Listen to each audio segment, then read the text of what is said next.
Ok, bueno, entonces, con una audiencia muy especial, voy a comenzar mi disertación sobre el primer plano de la pantalla.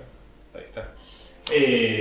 Mi disertación es sobre el remix digital y la utilización de licencias abiertas para la producción de contenidos. Y lo primero que por ahí hay que decir al respecto es que no hay nada nuevo bajo el sol. No hay nada nuevo bajo el sol es una cita bíblica que dice el que sería Salomón en Eclesiastés, ¿no? Y es como unos versos bastante deprimentes, donde habla sobre cómo todo lo que existe ya existió alguna vez. Arranco hablando de esto porque hay toda una controversia que se da acerca de si cuando creamos algo, eso es auténticamente nuevo, novedoso y no tiene ninguna raíz o vínculo con el pasado, o es una iteración de algo que ya sucedió. Y entonces se genera esta dialéctica, esta discusión sobre ¿existe algo verdaderamente nuevo o nada nuevo bajo el sol? Para abordar este tema me interesaba presentar esta localidad de la provincia de Buenos Aires, ¿no? Obviamente que está re difícil, pero alguna pista sobre qué puede ser. Bahía Blanca debe estar por acá abajo, ¿no? Como por fuera de eso. Barriga. Olavarría, ajá. No es Olavarría, está bien la tentativa. Ahí ya tenemos la provincia. Ah. Bolívar. No. Esta es una localidad que tal vez nadie la conocería si no fuera por la cuestión de la música popular. ¿Sí? Es un pueblo que se menciona en una canción de María Elena Walsh y le da Pehuajó. Todo el mundo sabe dónde queda Pehuajó, ¿verdad? No, nadie sabe dónde queda Pehuajó, pero todo el mundo sabe que Pehuajó existe, ¿no? Por esta canción. La canción, ¿de quién es? ¿Y quién la compuso? ¿Sabemos quién la compuso esta canción? Sí, ¿Quién? es María Elena Walsh. María Elena Walsh y Leda Verdares, ¿no? Que era en ese momento la pareja de María Elena, y ella estaba mucho en la composición y María Elena interpretaba.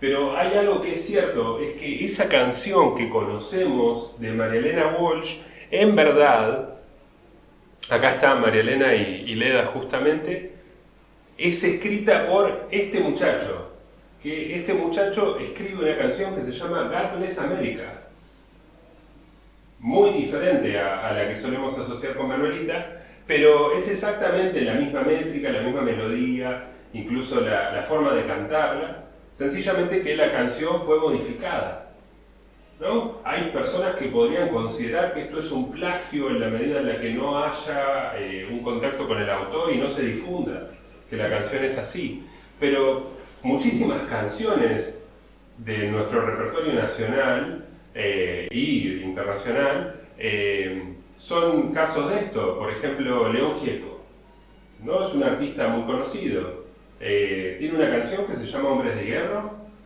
Hombres de Hierro sale en el 73 y está, básicamente consiste en la misma estructura musical que Blowing in the Wind de Bob Dylan, una canción del 63. Esto León Gieco en entrevistas lo ha comentado. Él dice que es un Salieri de Charlie y que es un Salieri de tantos otros músicos. Y entonces lo que empezamos a ver es que es una práctica muy habitual, la de... Bueno, acá vemos este detalle de la canción. Viniendo más para estos tiempos contemporáneos, ¿no? Surge esta noticia, una controversia sobre el disco de la China Suárez y que aparentemente tiene la misma estructura musical que Flaca de Andrés Calamaro. Andrés Calamaro lo resolvió muy simple, ¿no? Nunca se sabe con Andrés Calamaro qué declaración va a hacer, pero en este caso fue como, está todo bien, no pasa nada, la canción no la considera un plagio, porque él dice que la estructura de Flaca es una estructura bastante común y que si nos vamos a poner exquisitos, hay montones de canciones previamente lanzadas a Flaca de Andrés Calamaro, que entonces serían un plagio que él habría cometido. En este caso también tenemos Popotito de Serú Girán, una canción que en el 82 se populariza, pero tuvo una versión en el 62 en México, escrita por Enrique Guzmán, que formaba parte de una banda mexicana que debe ser de las primeras que hacía algo así como rock latinoamericano, pero en este caso a partir de una canción de Larry Williams del 64 en Estados Unidos, que también fue bastante popular. Todo esto entonces para señalar que la combinación o la inspiración o incluso la apropiación de otras obras, como sucede acá en esta versión del Grito de Munch, que bueno, se está utilizando con una connotación más contemporánea, ¿no? Acá la persona grita porque nadie le está dando like, nadie le está comentando y nadie le está favoriteando su posteo, lo cual, bueno, resulta indignante para el usuario. En este caso, Bahía Blanca 2018, hay una manifestación sobre el tema de Sergio Maldonado, Santiago Maldonado, perdón, que había sido desaparecido, y entonces muchas personas optaron por imprimir estas versiones gráficas del rostro de él y usarlas. Esa es una apropiación nuevamente de una obra, en este caso la fotografía que él mismo probablemente se haya sacado y haya compartido. Y sobre todo, a partir de 2010, como recrea acá el difunto Steve Jobs en esta conferencia que creo que fue para el lanzamiento del iPod, en el 2007 Apple lanzó el iPhone. Y entonces, con el iPhone llegaron también, no mucho después, dispositivos Android, que son por ahí los que mayormente usamos en Argentina, y esto de utilizar material y generar material se popularizó y se hizo mucho más sencillo. Entonces, tenemos dos conclusiones. La conclusión número uno es que resulta inevitable emplear piezas anteriores en la producción de una creación nueva, porque al fin y al cabo le pasa a artistas que muchas veces le dicen: che, tu canción está buena, pero es tal canción, y tal vez el autor no lo sabe, porque conscientemente no tuvo la intención de reproducir esta canción, pero es cierto que de alguna manera no se puede evitar inspirarse en el trabajo ajeno, y muchas veces cuando creemos que damos con algo original, una idea, un concepto o una obra, en verdad, si tuviéramos la capacidad vasta de poder asociar e identificar, tal vez con un motor de inteligencia artificial, encontraríamos obras que tienen un grado de similitud muy alto. Por ende, es inevitable emplear piezas anteriores. Por el otro lado, tenemos esta otra conclusión, que es que la invisibilización o la supresión de los autores previos resulta irritante, potencialmente es ilegal y le arrebata peso a la obra derivada. Si la China Suárez no reconoce que Andrés Calamaro compuso Flaca y que existe un parecido, mucha gente va a decir: es como Flaca por la China Suárez con otra letra. Entonces, toda creación surge de hallazgos previos derivados en una obra nueva. El pasado nutre y da luz al futuro. En este sentido, tenemos una frase de Bernardo de Chartres de 1150, también atribuida más cerca a Isaac Newton, que dice: si puedo ver lejos es porque estoy parado en los hombros de gigantes. En este caso, los hombros de gigantes es una figura metafórica y habla de, bueno, en el caso de este muchacho francés que tiene unos cuantos años, está hablando mayormente de la cultura clásica griega y cómo la cultura clásica griega funciona como un gigante desde el cual es sencillo para, en este caso, autores franceses, poder avanzar sobre ciertas cuestiones.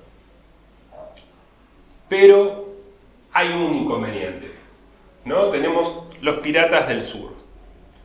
Si yo hago una búsqueda en Google de imágenes y pongo robot amigable, y esto se relaciona por ahí un poco con mi trabajo, donde yo utilizo una mascota que es un robot amigable, nos vamos a encontrar con resultados. Y entonces es tentador agarrar uno de esos resultados y entonces, bueno, descargarlo, hacer una captura y con eso generar un material nuevo. Pero esto tiene un problema, o en realidad tiene un problema con distintos problemas. No tenemos autorización para emplear ese recurso y hacerlo faltaría a esta primera conclusión que sacamos de que le baja valor a la obra derivada no citar a la influencia o al autor original, y que contactar al autor no necesariamente resuelve el tema del acceso, porque es cierto que yo puedo contactar al autor de una caricatura, supongamos Tute, que publica en página 12, y le puedo decir: Tute, ¿estás de acuerdo con que yo use tu caricatura? Pero es cierto que el jefe de redacción de página 12 también va a tener que autorizarme, porque es una obra que Tute, a cambio de un salario o una contratación, le cede al diario, y por ende no alcanza con la autorización del autor para eso. Entonces tenemos un gran problema ahí, y si quisiéramos hacer las cosas bien, bueno, la verdad es que no podríamos usarlo. Y entonces, bueno, podemos esperar a que el copyright caduque, dependiendo de distintas legislaciones en distintos países, ¿no? Entre 70, 75. En el caso de Disney, por ejemplo, como es una corporación muy grande, ha logrado que el copyright se extienda de formas, vamos a decir, como poco razonables, pero bueno, son una corporación con mucho poder y entonces, ¿quién puede pararles? El asunto es que cuando pasa una cierta cantidad de años, por ejemplo en Argentina, 75 años de la persona fallecida, en España, una cantidad de años similares de la obra publicada, nuevamente esto varía de país a país y por ende a nivel internacional es complejo alinear legislaciones, pero digamos que después de muchos años esas obras pasan al dominio público. El dominio público, como sucede con los clásicos griegos, que esos sin dudas tienen vencido el copyright, bueno, podemos hacer lo que queremos. Podemos agarrar y podemos imprimir la Eneida, o podemos imprimir la Odisea de Homero, y podemos cobrarla lo que queramos. No tenemos que, podemos hacer cualquier tipo de uso, modificarla, hacer una versión donde Penélope mata a los pretendientes, o los pretendientes terminan tejiendo para Penélope. Podemos adulterar la obra y no va a haber ningún problema.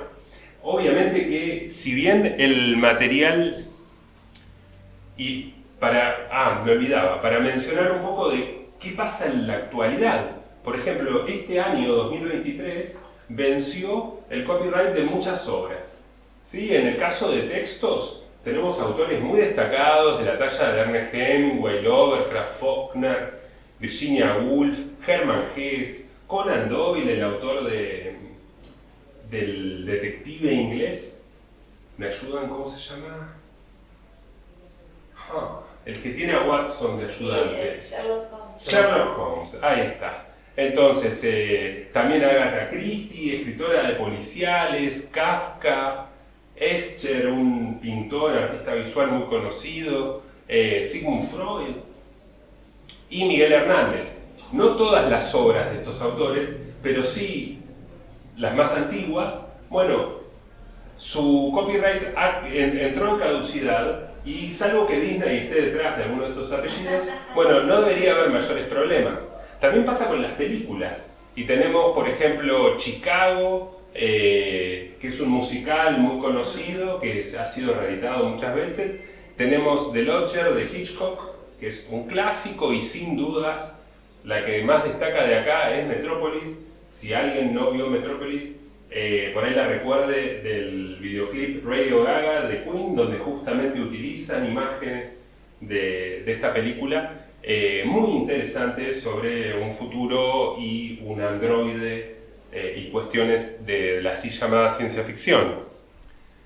Pero en el dominio público abundan obras muy antiguas y aunque muchas poseen aún vigencia, limitan bastante el horizonte, ¿no? Vamos a encontrar en las películas, la gran mayoría van a ser en blanco y negro, tal vez no tengan audio, como pasa en el caso de Metrópolis, o en el caso de algunas obras, además del copyright, que cambia, existe el trademark o marca registrada.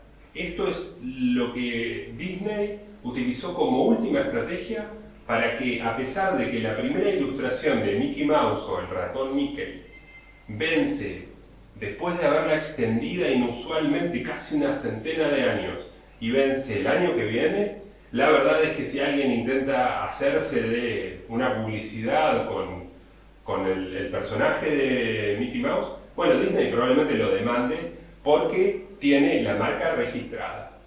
Y entonces, bueno, la verdad es que el dominio público entonces funciona para lo antiguo, pero donde hay intereses comerciales es probable que, si bien se debería, pero la verdad es que no se puede. Por supuesto, el uso que vamos a hacer para una canción que vamos a tocar con nuestros amigos o para una clase con material que le vamos a mostrar a estudiantes, es algo que en Estados Unidos se le dice fair use, o bueno, un uso legítimo, no comercial. No debería haber un problema, pero es cierto que cuando, por ejemplo, grabemos eso y lo subamos a YouTube, si esa canción está registrada, bueno, el video se nos va a quedar silenciado, porque el motor de reconocimiento de YouTube es, digamos, Google, la empresa que en su momento compró YouTube, trata de tener una buena relación con los propietarios de contenido y entonces es bastante estricto.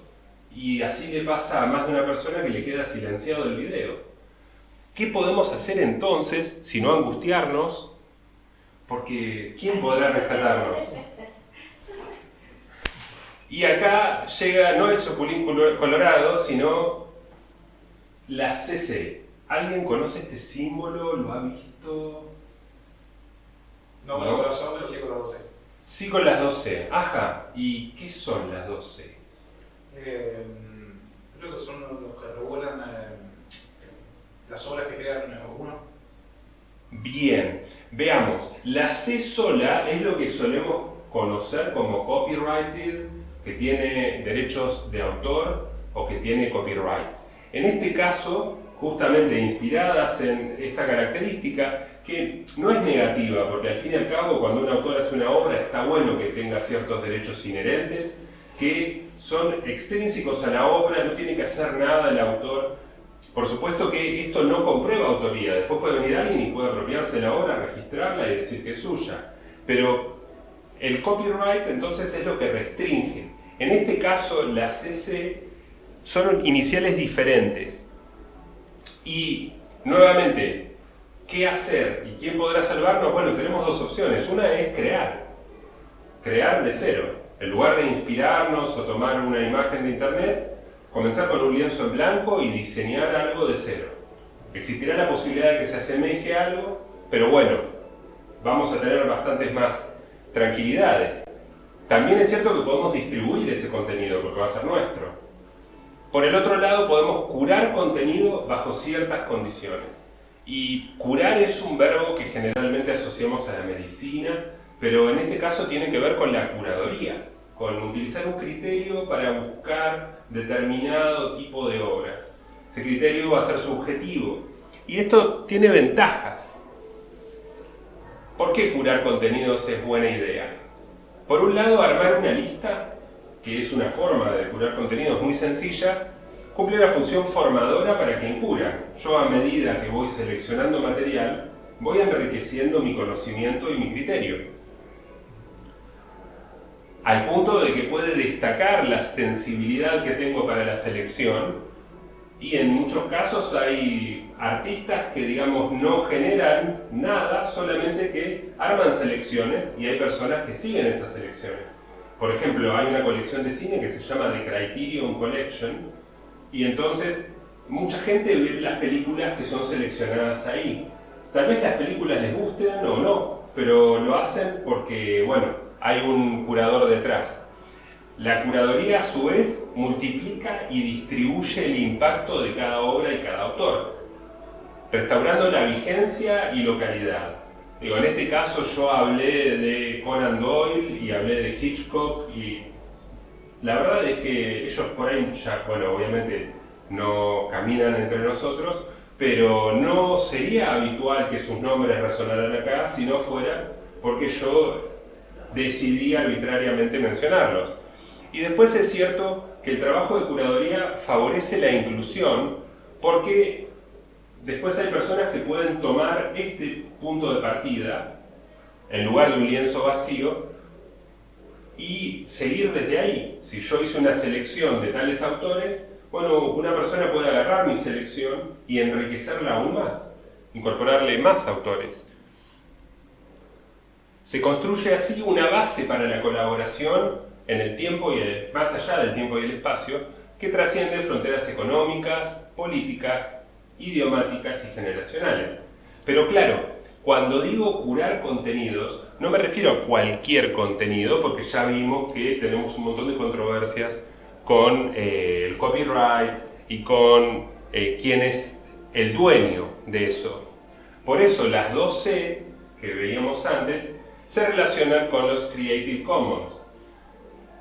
Se llaman así porque es el nombre que este movimiento tuvo, y este movimiento es nativo estadounidense, por ende está en inglés, pero básicamente habla como de cierta cuestión universal creativa que podemos compartir.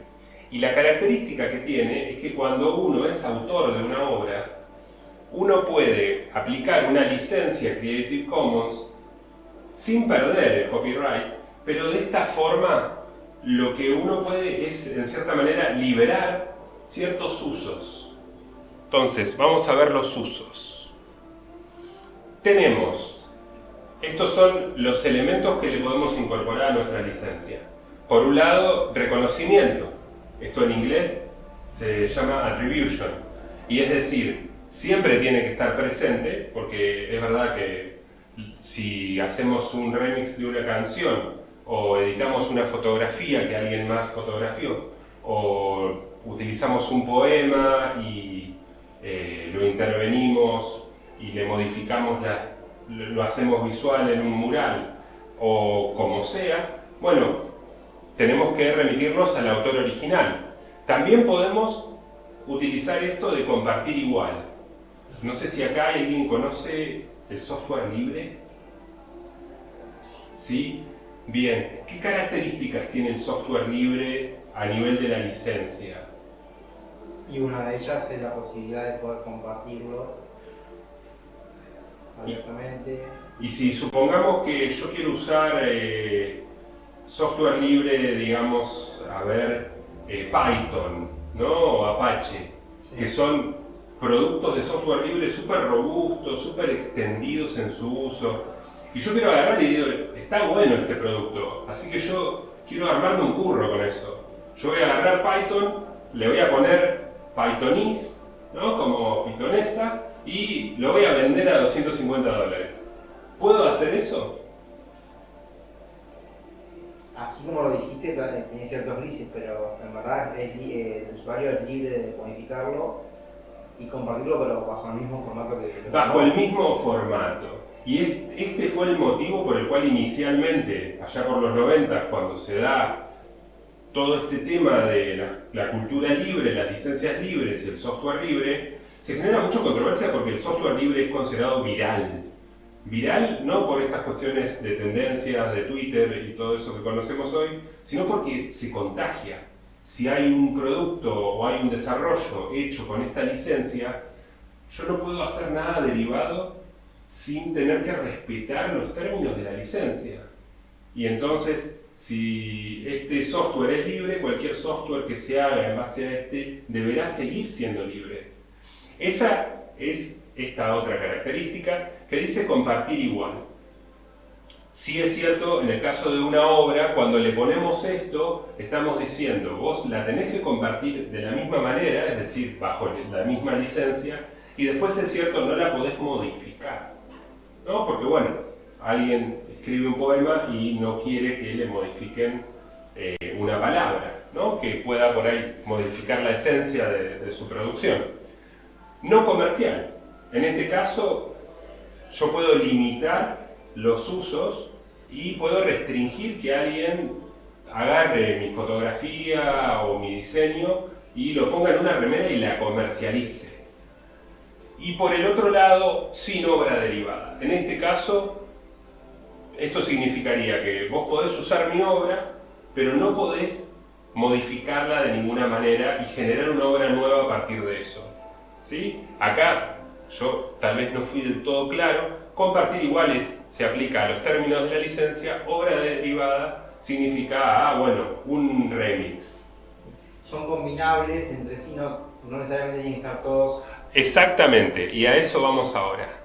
Así nos encontramos con, por ejemplo, esta, ¿sí? Que tiene únicamente autoría, atribución, ¿sí? Entonces solo es necesario señalar quién es el autor de la obra. Esta, digamos que es como la elemental. Cualquier cosa por debajo de esta sería dominio público. Y luego tenemos atribución, compartir igual, sin cambios. Atribución, compartir igual, sin uso comercial, es decir, que en esta habilitamos uso comercial. En este caso, sin productos derivados, es decir, si yo hago una fotografía, nadie tiene que poder agarrar la foto y aumentarle brillo, bajarle... No, tiene que ser exactamente igual. Nuevamente la misma, pero sin uso comercial, ¿sí? Y entonces así podemos encontrarnos con este mapa donde vemos que tenemos acá lo que es dominio público, es decir, estas obras que muchas veces caducan después de muchos años, que es cierto, puede venir alguien y decir, yo hice este diseño y no me interesa siquiera que se asocie mi nombre al diseño, y también puedo liberar una obra bajo dominio público. Sí es cierto que las obras contemporáneas bajo dominio público corren el riesgo de que alguien se apropie de ellas, porque no hay un autor.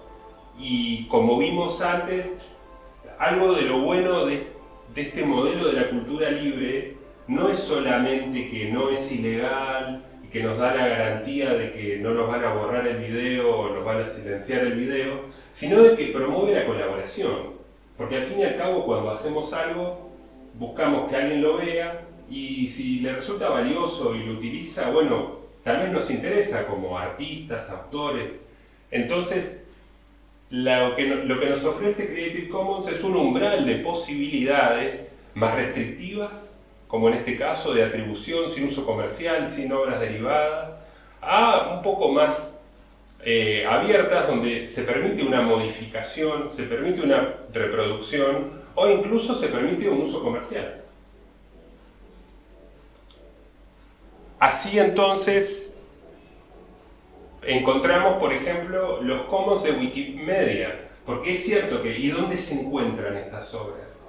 ¿Cómo hago para encontrar trabajos con licencias abiertas? Bueno, la Wikipedia, que es parte de Wikimedia, de la Fundación Wikimedia, es un proyecto que integra, digamos, material multimedia y texto, utilizando permanentemente licencias Creative Commons. Y también es cierto que las fotografías que el Ministerio de Cultura de la Nación Argentina, desde 2004 hasta 2015, estaban liberadas con una licencia de Creative Commons.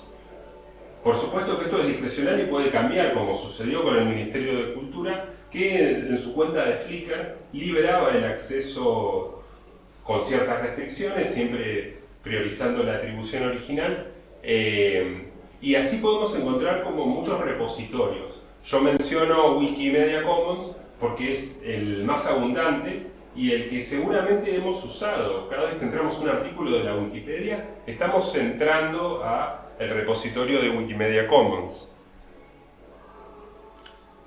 Y eso básicamente es mi presentación. Está bueno porque van a ese aspecto los artistas o la gente que crea contenido. Cuando creas contenido, si no tenés conocimiento de la existencia de estas variantes, pensás que esto es blanco o negro. O sea, qué es libre o qué es cerrado. Exactamente.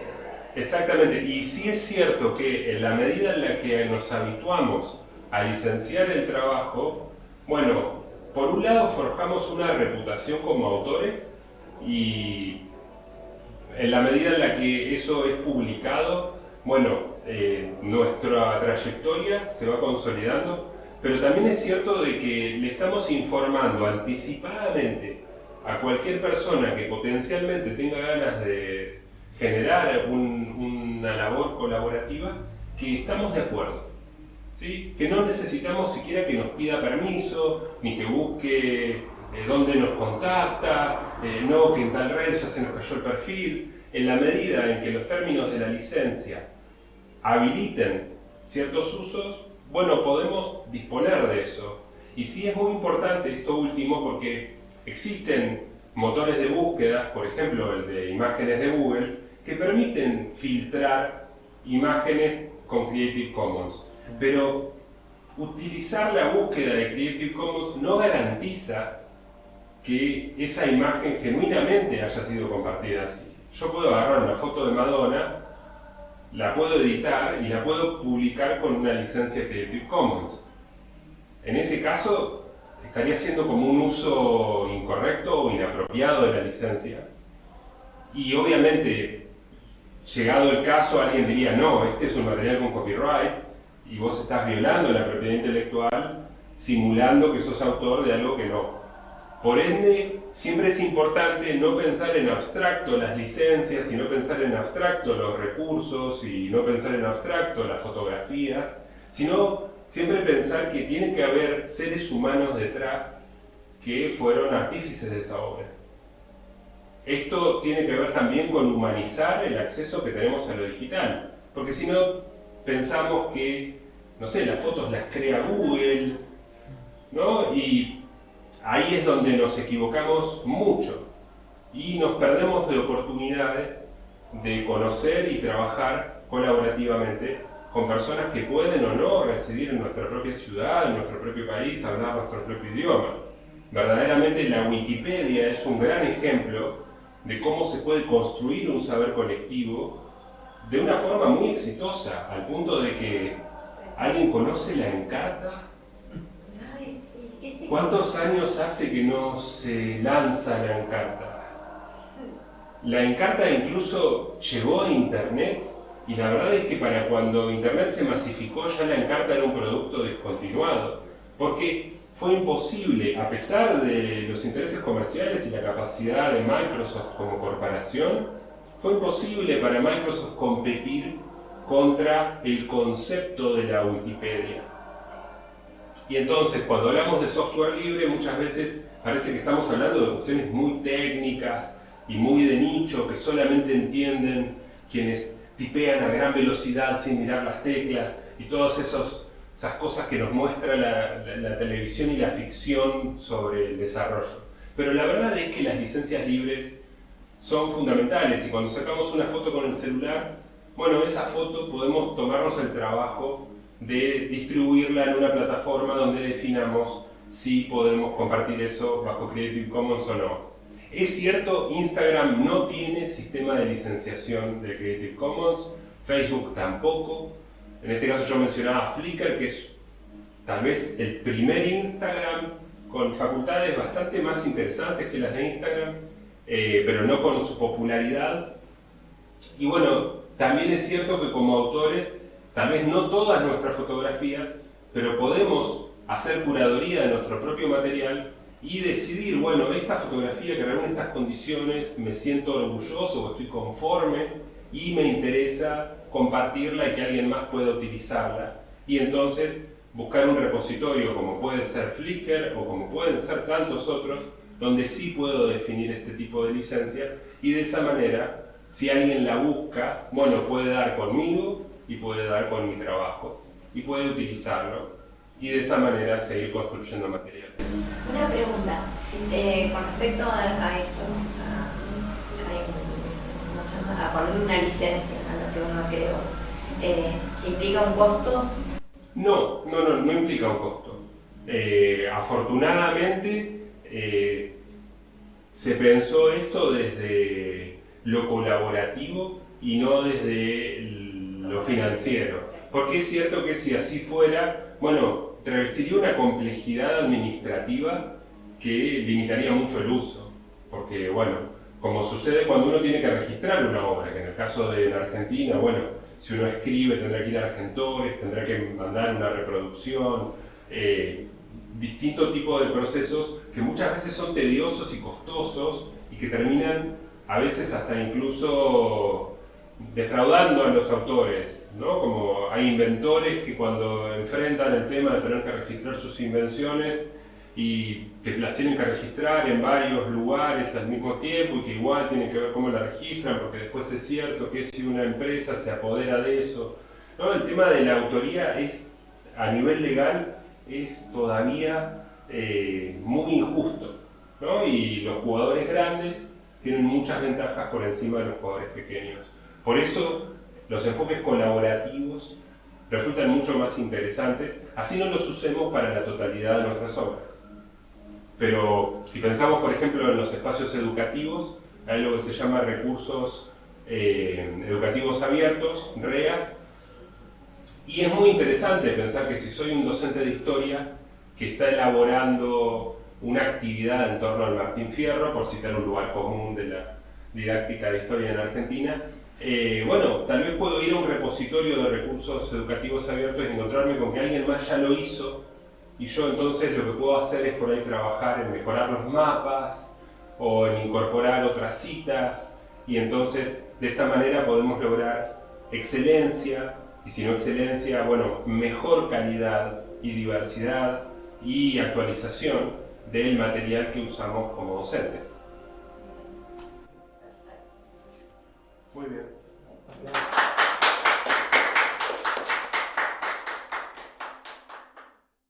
Buenísimo.